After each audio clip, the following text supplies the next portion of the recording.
Bem, pessoal, então nós falamos que entre as primeiras e segunda revoluções industriais, a ideia era concentrar a atividade industrial, dadas as dificuldades que a atividade encontrava para que pudesse se dispersar no espaço, principalmente em função das limitações dos meios de transporte. A partir da Segunda Guerra Mundial, nós vamos ter então uma nova lógica do processo de localização da atividade industrial, disseminado por alguns fatores, como por exemplo, a terceira revolução industrial, aquela chamada também de revolução técnico-científica, que ao trazer novos métodos, entre eles o chamado toyotismo, ou pós-fordismo, ou produção sistêmico flexível, dá à indústria uma maleabilidade maior em termos de deslocamento no espaço, entre outras coisas em função da introdução do sistema chamado Just-in-Time. Você lembra o que é o Just-in-Time?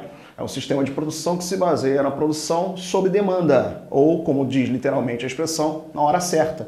E aquilo que é feito na hora certa faz com que você diminua o seu volume de matérias-primas, diminua a necessidade gigantesca de energia, porque a sua fábrica não opera permanentemente, dá a você, inclusive, através do processo de automação, a possibilidade de prescindir, num certo momento, da condição de mão de obra, ou do volume de mão de obra em excesso. E isso, então, te dá mais liberdade espacial. Daí, então, algumas indústrias começarem a repensar o seu processo de localização, o seu modelo de localização. A Guerra Fria também teve uma influência fundamental ao gerar, para alguns países, a necessidade de localizar estrategicamente polos econômicos e industriais como forma de conter o avanço de seus algozes, nesse caso, principalmente os Estados Unidos, que disseminou uma grande estratégia econômica para o Sudeste Asiático, onde nasceram, portanto, os chamados tigres asiáticos. Paralelamente a isso, a Segunda Guerra Mundial traz uma crise nos grandes centros produtores industriais, principalmente os europeus, o que faz com que haja necessidade de buscar novas regiões onde o mercado consumidor e a mão de obra possam fazer as atividades industriais dessas nações voltar a ser competitivas. E com isso, então, surgindo novos fatores locacionais.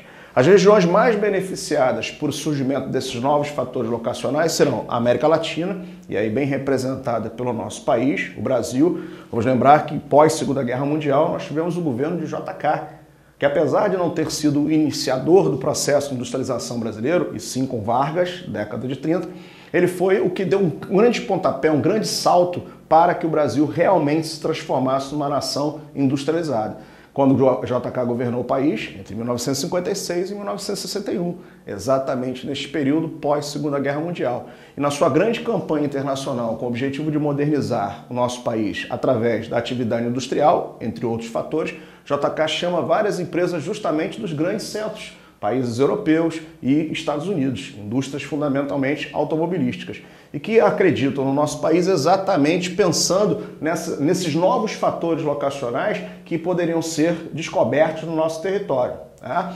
Já os tigres asiáticos, dentro da lógica desse período pós-Segunda Guerra Mundial e dentro da Guerra Fria, vão funcionar como polos de fixação de um sistema capitalista de influência norte-americana em regiões onde o socialismo estava em processo de expansão. Haja vista a Coreia do Sul, principal representante desse grupo chamado tigres asiáticos. Que se você parar para pensar na primeira revolução e na segunda revolução industrial, diante das limitações de um país que tem uma população muito pequena, na época do processo de industrialização era extremamente pobre, jamais se poderia pensar num país industrializado.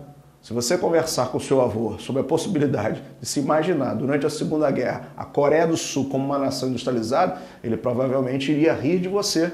Mas hoje em dia não, hoje em dia é um país respeitado, inclusive com empresas transnacionais de renome internacional. E isso mostra que para a indústria, alguns desses fatores tradicionais foram simplesmente eliminados ou perderam um pouco da sua importância. E por isso, então, a atividade industrial começou o seu processo de desconcentração.